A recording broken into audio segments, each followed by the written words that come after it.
we will always protect Americans with pre-existing conditions. It's incredible how huge healthcare has become in this year's midterm elections, bigger even than in past elections when Republicans were hammering on Obamacare. If you look at Democrat-run ads, about 50% of them have to do with healthcare, and much of that focused on these pre-existing condition attacks. Patrick Morrissey's lawsuit to take away healthcare from people with pre-existing conditions. About 9 in 10 voters think it's very important to retain these protections for people with pre-existing conditions.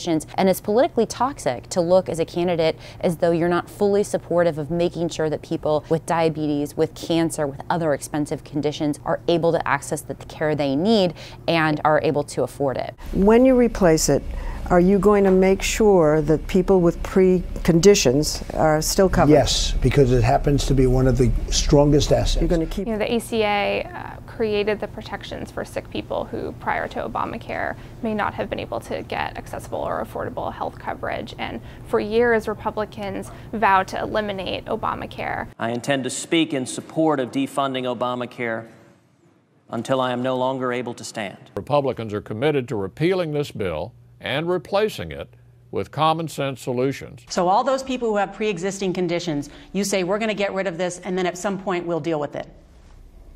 Listen, I've already outlined. We believe there's a better way. If you look back last year, Republicans really set themselves up for these attacks in their efforts to repeal and replace Obamacare. If you look at the Trump administration's actions, they have taken steps that could weaken this coverage or make it more expensive for people with expensive health conditions. However, Democrats are trying to make it sound like Republicans are trying to completely wipe out all of these protections, and that just isn't the case. Another thing Democrats have pointed to is the fact that Trump's Justice Department refused to defend Obamacare in a lawsuit brought by 20 Republican attorneys general. The lawsuit looks to overturn the ACA because a key part of it, the individual mandate, was thrown out with the Republican tax overhaul last year. The suit, if successful, would eliminate the healthcare law and along with it the provisions that would protect pre-existing conditions. And I think it is time that we got healthcare reform that works for the people of the state, that brings down the deficit, brings down costs, protects people with pre-existing conditions and also young people. His lawsuit is so reckless because there's no backup here.